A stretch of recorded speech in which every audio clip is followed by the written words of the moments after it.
This episode is brought to you by the Deeper Christian Life Network. The Deeper Christian Life Network is an online network designed for mentoring and connection among those who want to deepen their spiritual walk. The network includes exclusive masterclasses that you can take at your own pace and much more. The masterclasses are conference messages based on themes and or letters in the New Testament that cannot be accessed anywhere else. The network opens up for registration periodically throughout the year. Go to thedeeperchristianlife.com and check out samples and join the wait list if you're interested.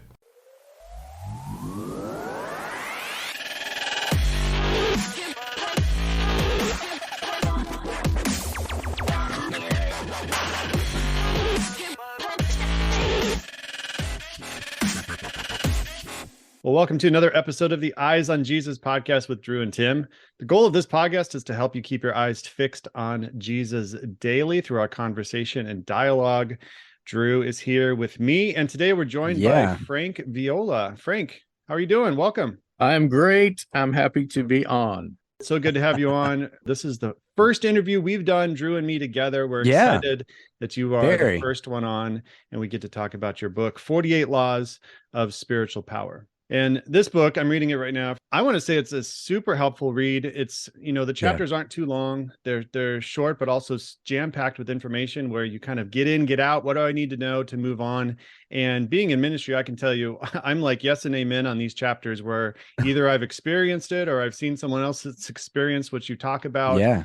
And so I'm super excited that people get to hear about it today, maybe for the first time. And so we want to highlight 5 specific laws out of the 48 and ask you some questions on them.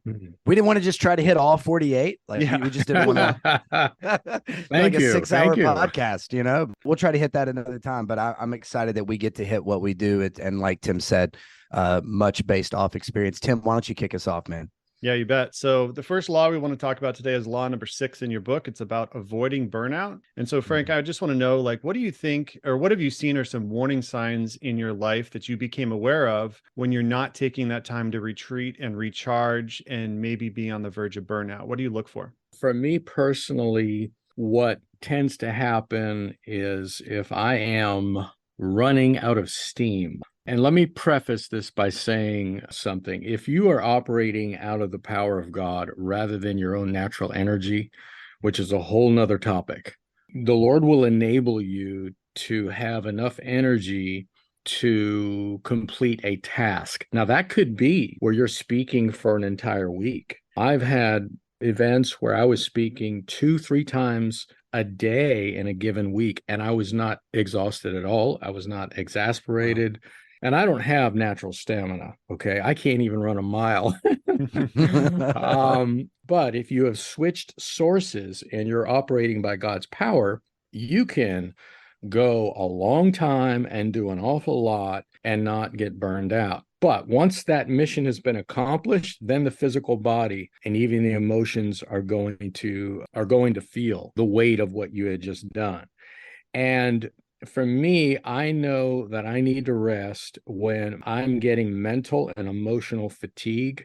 And I can just sense that I am tired, not just my body, but my mind and my emotions. Yeah. And that's when I need to do what the Lord did, and that is retreat. And he either went somewhere near water, he went to a desert, or he went to a mountain. Those are the 3 landscapes of the sacred, as my friend Leonard Sweet calls them. I live in Florida, so I like to retreat near water. Well, there you go. But I was just reading, even today, as we got ready to get on this podcast, some of the life of Evan Roberts. And Evan Roberts was the instrumental gentleman during the Welsh revival at the turn of the 20th century. And he had an incredible ministry of the presence of God, the felt presence of God being detected by people who were around him. And his preaching brought many, many people to Christ. He was involved in divine healing, laying hands on people, seeing them healed, casting out of demons. That revival only lasted a short period of time. We're talking 2-3 years. And what happened was he was so exhausted that he had a mental and an emotional breakdown. Wow. And it took him a long time to recover from it. Mm. In fact, it altered his life and his future. So I see a lot of people in ministry, because I work with pastors and teachers and people who travel in ministry. I see a lot of them not giving any attention to the needs of their physical body, their mind, and their emotions in this area of retreat, reset, recharge. And there's a whole trail of ministers, both men and women, who've burned out. And it's because they've not paid attention to this principle. Yeah. Yeah, that's great. You're right. There's a trail of a lot of pastors that have hit that, not just having, like you talked about, the emotional, physical breakdown, but also when we're going, like you said, to the wrong source, when we're relying on ourselves and not Jesus, that's when we can make some bad decisions.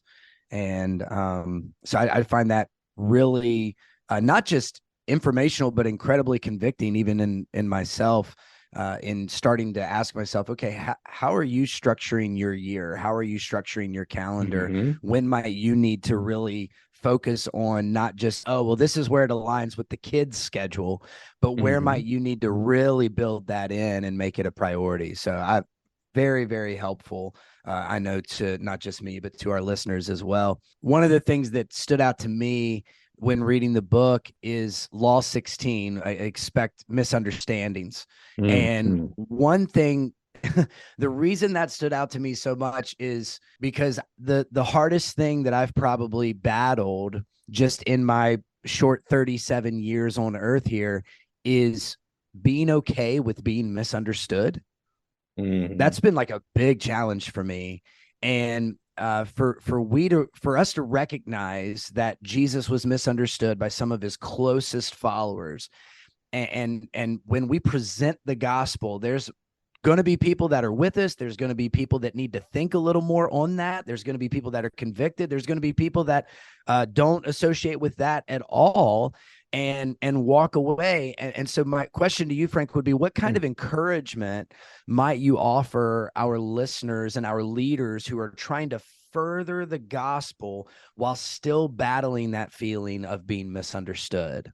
Well, I have a great example, and this is something that I believe the Lord showed me, and it was very, very helpful to me. And that was in John 21, when Jesus was having a conversation with his disciples, and he makes this very strange statement about how Peter would die. And what he said is interesting. It's kind of coded, but he says, if I want John to remain alive until I return, what is that to you? He was talking to Peter. Okay. Well, what happened was the disciples heard him say that. If I want him to remain alive until I return, right? Those words, if I want him to remain alive until I return, right? They misunderstood it and reinterpreted it to mean that Jesus was going to say he would never die until the Lord came back. And I'll read it to you from John 21, verse 23. It's in the book. Then this saying went out among the brethren that this disciple, meaning John, would not die. Yet Jesus did not say to him that he would not die. But if I want him to remain until I die, what is that to you? Now, he was referring to the death of John, as Peter was the one that asked. You could see how someone would filter that if they're not listening carefully, or if they're incapable of nuance. If I happen to want him to remain alive until my second coming, well, that's really none of your business, is what he was saying. Yeah. They heard him say, well, he's never going to die. He's going to remain until I come back. Now, if you have the perfect communicator, Jesus of Nazareth in the flesh, being misunderstood, and this is not the first time, by the way, he was misunderstood often, then how much more are we who are imperfect communicators going to be misunderstood? So that's the encouragement. It doesn't matter how clear you are. It doesn't matter how perfect or accurate your statements are. There will be some people who will misunderstand you. And I hope we can talk about spiritual filters, because this kicks in on this subject. Maybe we can do that at the end, but it does apply strongly. But I want to come right around and say this too. just because somebody misunderstands you, the default setting should not be, oh, well, they're just dense, they're dull, they have dark hearts, or they're not very intelligent. That ought not to be the response. The response ought to be this: what could I have said? How could I have put it to make it clearer? Because we can always learn, even if the feedback is unwarranted, and even if it's harsh, even if it's inaccurate, we can still take that in humility and learn how to be a better communicator. So that's the one side of it. The other side of it is to recognize that no matter how perfect we may speak, we're still going to be misunderstood. And that includes writing, if you're a writer. So we have to have both. On the one hand, we're going to be misunderstood, period. But on the other hand, we can take the criticism and the feedback, learn from it, and improve. Yeah. That's great. I think that's great. And one of my favorite chapters is John 6, when Jesus says, if you don't eat my flesh and drink my blood, you cannot have no part of me. And he let everyone go. Like, he didn't try to explain it. No, what I really mean is I'm going to die and I'm going to come back. And he just let them go, right? He didn't worry about losing followers in that moment. And he even asked his own 12 disciples, does that make you want to go too? And so I think there's a balance between the truth and then love. And then other times Jesus reached out to, like, the Samaritan woman, right? And he explained himself, and he was one-on-one. And other times it was more of a shotgun approach, and let the chips fall where they may. And I think when we get under misunderstandings from other people, that can lead us to a potential state of offense. Like, oh, why did you leave? Why did you say this about me? And so I think that's a good segue into law 10, which is refuse to take offense, which is so important in ministry. How can we be unoffendable as believers, as Christians, as ministry leaders? And I mean, just now you can jump on social media and be offended in 5 minutes of being on there if you're not careful. 2 minutes. 2 minutes. Yep. And so people in the church are not immune to being offended. And you say injury from believers will come, but you can choose whether to take offense. And I love that. And so talk about some of the process that happens with us personally when the action happens where we could take offense versus moving to our mind where we process it and move forward with the love of Christ. Yeah, this is a pertinent lesson for people in ministry, but for all Christians, especially during this day, because we live in a culture of outrage where it is laudable and noble to be outraged. But outrage is not a fruit of the Spirit, and neither is taking offense. Jesus was many things, and one of the things he was unoffendable. You could not offend him. Now, you can disappoint him. You could hurt him physically, but you couldn't offend him. This comes out of Proverbs. We have a statement. It is to one's glory to overlook an offense. If you allow yourself to be offended, you are not cut out for the Lord's work. Because let me tell you something, you're going to be mistreated. We talked about being misunderstood. Well, you're going to be misrepresented, which is beyond being misunderstood. Right. You will be attacked. I mean, if you're doing the Lord's work and you're in the center of his will, you're going to have massive opposition. And if you do not have thick skin and to be able to take that to the Lord and leave it at his feet and not take it personally, then you're going to become embittered. And or you're going to get in the flesh. And what that looks like is you're going to defend yourself. You're going to begin attacking other people, and you're going to get on that fleshly carnal level, which is going to dissipate any of the Lord's power and life in your life. So one of the things that has helped me is when I receive something that would be, naturally offensive, a couple things. I remember that behind it is a sovereign God who allowed it to come into my life. Right. And this is important because many Christians, the default setting is whenever they're criticized or under fire, they go right to, well, this is the devil. And it may be the devil, but if you peel back the layer there and you pull the curtain back, it's a sovereign God behind it. Satan cannot do anything without his permission, without the Lord's permission. And if you ask the question, who crucified Jesus? Well, the answer is the Jewish leaders, in effect, handed him over to the Romans. So it was the Jewish leaders who did it. All right. You ask the question again, who crucified Jesus? Well, it was the Romans who put the nails in his hands and his feet. Well, if you ask the question again, who killed Jesus? It was the principalities and powers in the unseen realm who knew if what they were doing was going to have the effect it had, they would not have crucified the Son of God. This is out of 1 Corinthians. In other words, Satan was behind it.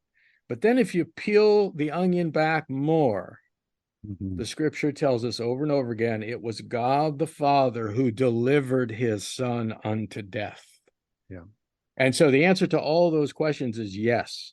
So the first thing I do is I recognize I have a sovereign God who has put this in my life. He's allowed it to come in my life. He's permitted it to come in my life. And then I remember the words of Jesus related to John the Baptist. They were actually to John the Baptist. Blessed is he who is not offended by me. Mm-hmm. And that not only means being offended by God himself, by what he does, but also by what he allows. The other thing too is I began to try to empathize, all right? Maybe this person who said this ugly thing, just got verbally assaulted by their spouse. And so now they're lashing out at someone, and I just happen to be in the way. Yeah, right. In other words, it's an issue they have. It's something that they're dealing with, and they're acting out. And when someone acts ugly to you, wherein you will be tempted to be offended, the problem is really with them. At the end of the day, there's no excuse to be nasty to other people. And so all that does is it puts a bright neon target on their body saying, I have issues. And so if you can empathize, it takes the sting out of it because you've reframed it in the light of God's sovereignty, the weakness of human flesh. You don't take it personally. And you know that when you get in this business of the Lord's work, people are going to be offended, some of them. Others, their lives will be changed. Awesome. Yeah. That's great. You mentioned to be unoffendable, and you also said resist bitterness. And being a pastor, that's maybe the number one thing that I have conversations about. Just people who have been hurt by the church, or they've been hurt by Christians, and they've now decided through that filter that God must be a really messed up God, right? And we've associated the behavior of Christians, the behavior of churches and church leaders as the behavior of Jesus. Now, us three, we know that that's not the case, but what I've found is, like, even this week when Tim and I are on Facebook fielding comments and things like that, like people's first reaction is, like you said, it's usually angry. It's usually getting to a place of being offended. It's usually from an action standpoint, they just want to be angry. So I love the idea of resist bitterness. And you talked about this in chapter 23, and that preaches really well. Okay. Like, resist bitterness. Just tell everybody resist. I love that. But I'm curious, with all these people finding that usually the action item is being angry, do you have an actionable item that you could provide our listeners that would say, hey, when you're in this position of feeling angry, feeling frustrated, feeling bitter towards someone else or towards something or towards an event in your life, what is something like tangible they could do that would be taking a step towards becoming unoffendable? Bitterness is poison. It is poison. Yeah. It's one of those things that if you choose to drink it, and I use that word carefully, choose, you're going to slowly die. It is the acid that will kill the life of a Christian. Now, the offense or the thing that happened to you, okay, it may be horrific. We don't escape pain. Pain is a very real thing, not just physical, but emotional pain particularly. So pain is inevitable, but bitterness is always a choice. And we can choose to allow it to come into our lives. And when we do so, we coddle it, we feed it, we pet it, and then we share it with others. And that ends up defiling them. Hebrews talks about this, chapter 12. See to it that no one falls short of the grace of God, and that no bitter root grows up in your heart to cause trouble and defile many. It's contagious. You know when a person is bitter when there's just spewing venom all over the place about another person who hurt them. They have not overcome that. They have not gotten free from it. Here's what I do. I shift the terrain, and I talk about this in the book. I give a prescription. I recognize that everything that has come into my life has first passed through the hands of my God before it reached me. And so I accept it, whatever. I'm talking about painful things now, unjust things, things that cannot be defended. All right. I see them as emanating from ultimately a sovereign God, meaning he allowed it, not that he approves of it, Sure. not that he endorses it, but he allowed it.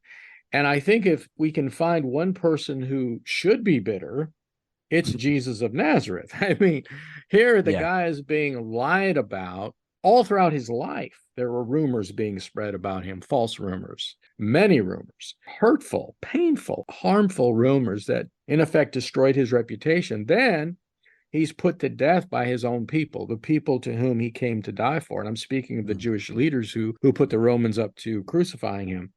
Well, when he came out of the grave, he was not spewing venom, you know, he was not saying what they said in that trial was wrong. Yeah. And let me set the record straight. You know, he recognized that all of it came through the hands of his father.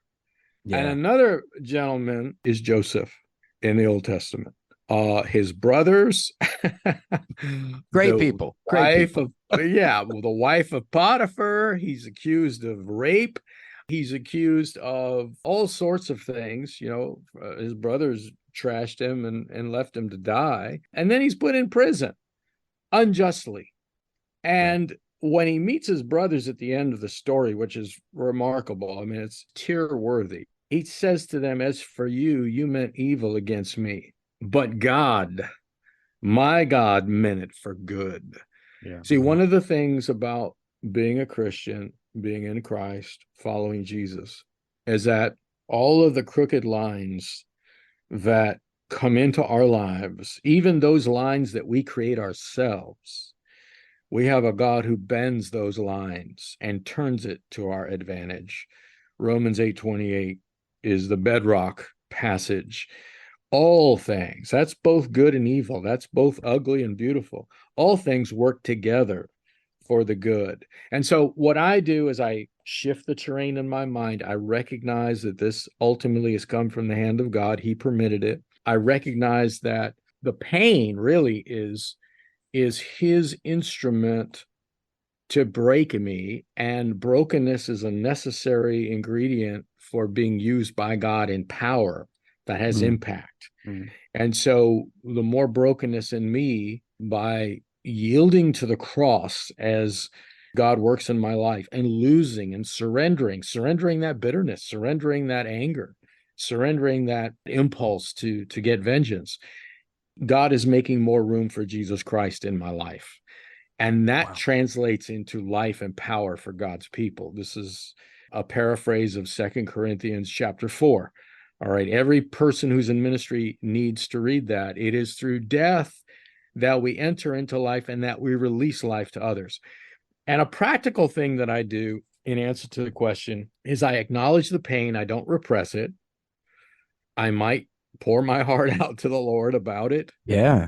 Share with him about it. All right. And then I will actually, sometimes if it's really severe and I just cannot shake it, I will get out a sheet of paper, gentlemen, and I will write down the names first and last of the person or persons who brought that pain and anguish into my life. Mm-hmm. I will even write what they did that caused the horrendous pain. Yeah.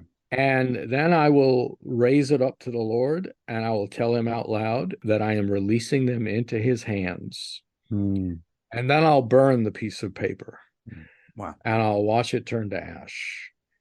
And I will take on, in my own thinking, in my own heart and mind, what Paul said, forgetting those things that are behind and pressing on to those things that are ahead. And I will not allow my mind to go back to it. So those are the practical things I do in my own life. And I do talk about all of this in that chapter, law number 23, resist bitterness. That's really good. as we face bitterness from people, a lot of times that comes in criticism. And you talk in Law 15 about how we need to distinguish between the critics that are in our life. And I think it's important that when we receive feedback, we can distinguish that and not consider it all from either a negative place or even all from a positive place. Because, we know we have the trolls online, and oftentimes we can dismiss them or block them if we don't have a relationship with them, or if they're just saying blatantly false things.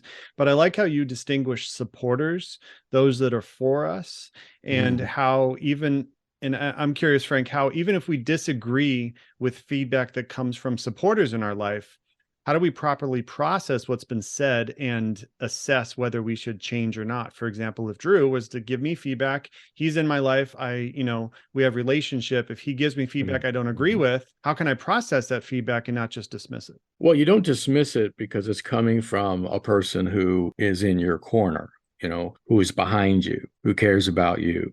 So you don't dismiss it at all, really. And sometimes feedback from supporters, or I would say constructive criticism, is invaluable. I mean, in my own life, the feedback that has come from people who support me has been a treasure because I don't see everything clearly.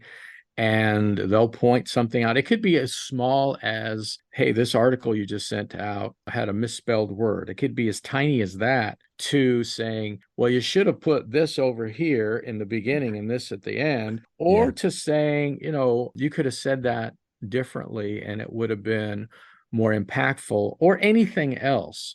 But I always assess it. So in answer to your question, you want to take it as a loving gesture and really as a gracious thing from your friend, because it's not easy to point things out. Most people will just ignore it, because they don't want to hurt your feelings, especially if they care about you, right?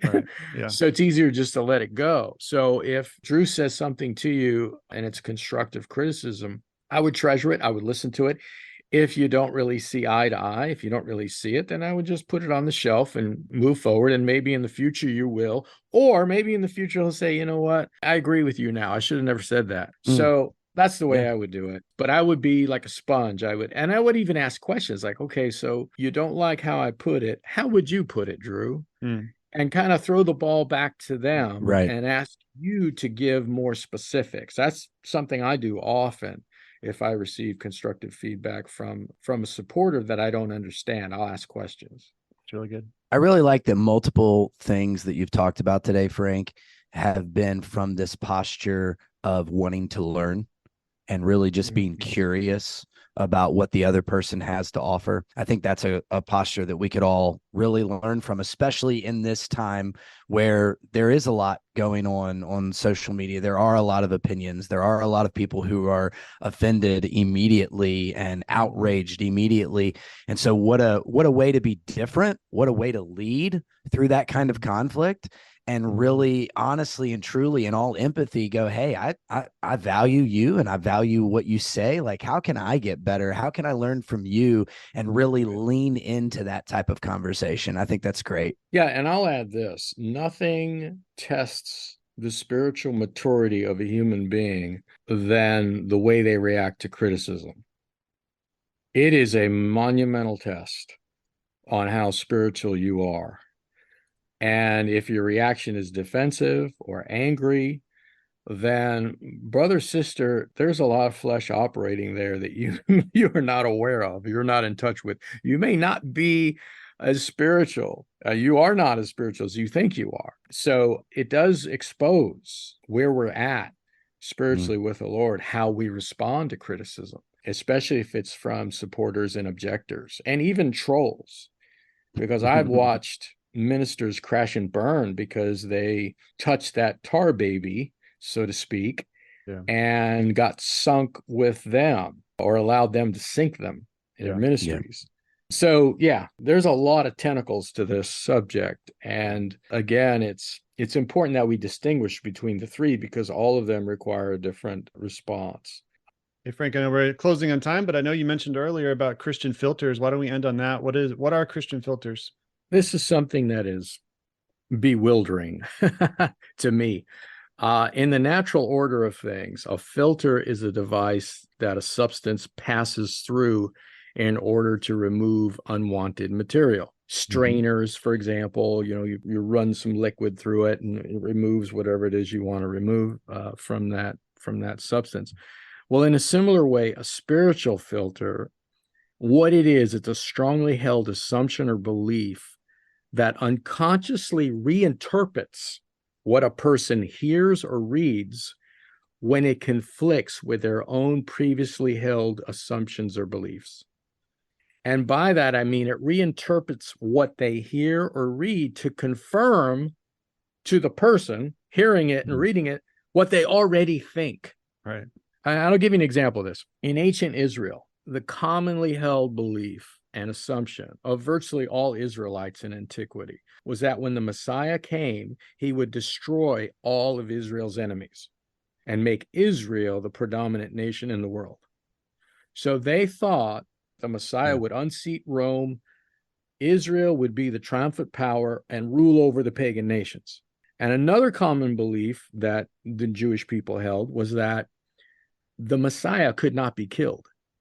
And if a person who claimed to be the Messiah was crucified by the Romans, it would prove that they were not the Messiah and instead that they were someone cursed by God, because to be crucified meant to be cursed by God.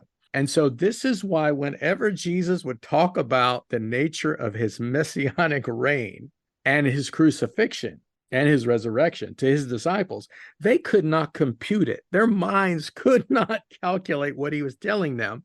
And so they filtered his words. They filtered his words through their own previously held beliefs and assumptions. Yeah. That's why whenever he would talk about his reign, their minds would go to the restoration of Israel. And then they would say things like, well, who's going to sit on the Lord's left and right? And virtually every time he predicted his death, they would start jockeying for position.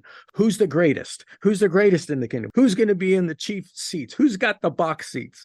And that's where their mind went, because they filtered everything he said. And I can tell you this, gentlemen, and if you're in ministry, if you speak or you write, I think you will relate to this. And everyone who does so listening to this will as well. As an author and a speaker who offers a different perspective on many different subjects in the Christian faith, the filtering effect happens all the time. All right, I'll give you an example. I'm speaking at a conference on the glories of God's eternal purpose, or the explosive, jaw-dropping, earth-shaking gospel of the kingdom. Some people in the audience are blown away, turned upside down, testify that the message destroyed the foundations of everything they were doing. Another person, and this has happened to me more than once, would say, I am so excited. My pastor preached the same thing last week. And whenever this has happened, I would say, really, that's remarkable. I've not heard anyone else preach this particular message before. I would love to hear their message. Is it online? And in every case I can remember, they say, yes. Say, send me the link. They send me the link. And brothers, I am dumbfounded, except for the fact that we both use the words kingdom, service, God, Jesus, the Bible, the Holy Spirit.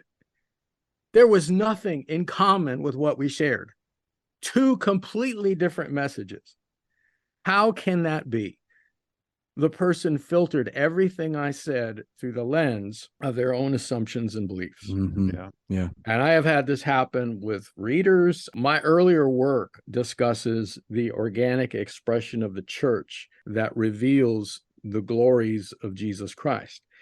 And even to this day, even though I wrote those books 2008, 2009, and have spoken on it many times in those years, people will say, oh, I know exactly what you're talking about. We had a group of Christians meeting in a home, and Joey played the guitar and led the songs, and everyone talked about how their week went, and then another was leading a Bible study, and then we ended with prayer. Well, that's not at all what I'm talking about when I say the organic expression of the church that reveals the glory of Jesus. And even though I have taken pains to paint as clear a picture as I could, unless a person has seen it with their own eyes, they can't help but filter it.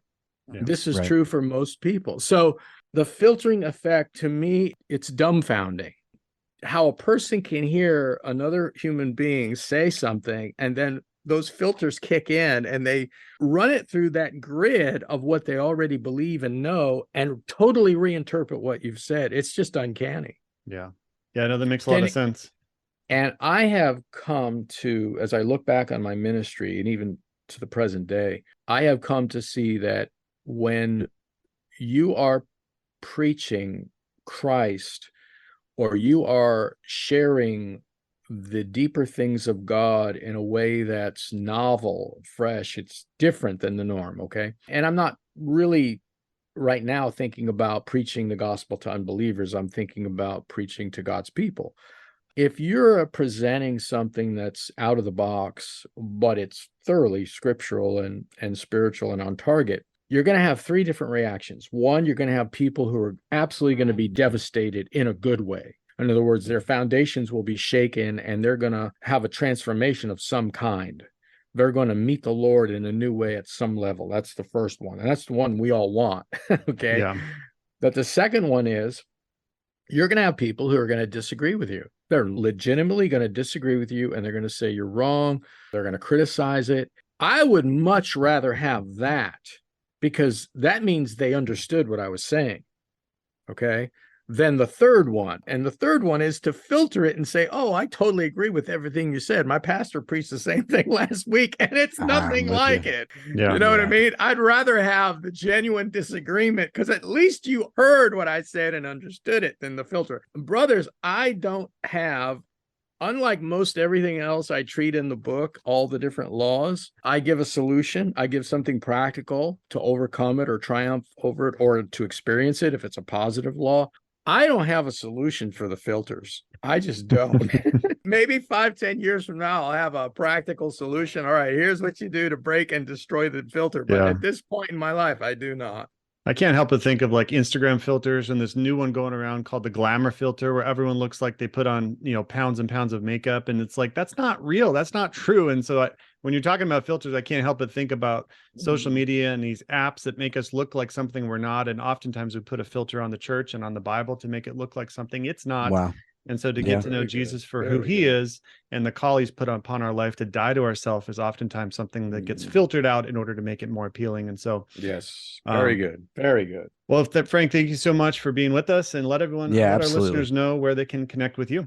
frankviola.org. That's Frank, Viola, just one word, .org. And everything's on there. 2 podcasts, all the articles, the books, courses, etc. So people want to get into more of my work. And 48 Laws of Spiritual Power is also on the site. They just go to the books link and they'll see that. That's the most recent book that has been released from the time we're having this conversation. But I appreciate it very much. Awesome. Well, thank you again. Thank you, listeners, for being here. And until next time, go with God, grow in discernment, and keep your eyes on Jesus. Hey guys, this is a postscript just before you head out and we part ways. I've created a bundle of free resources. This would include my other podcasts, the YouTube channel, several free ebooks, free seminars, and other free resources. And you can find all of that at frankviola.com. And if you go to frankviola.com, you will see in the top menu a link that says free stuff. You just click on that and you will be taken to the free resources page. Also, a number of you have asked if you could donate to help defray the costs of the podcasts and also to express appreciation for the value that you've been receiving. You're under no obligation to donate. I don't ask for donations, but should you have it on your heart to do so, you can go to frankviola.us.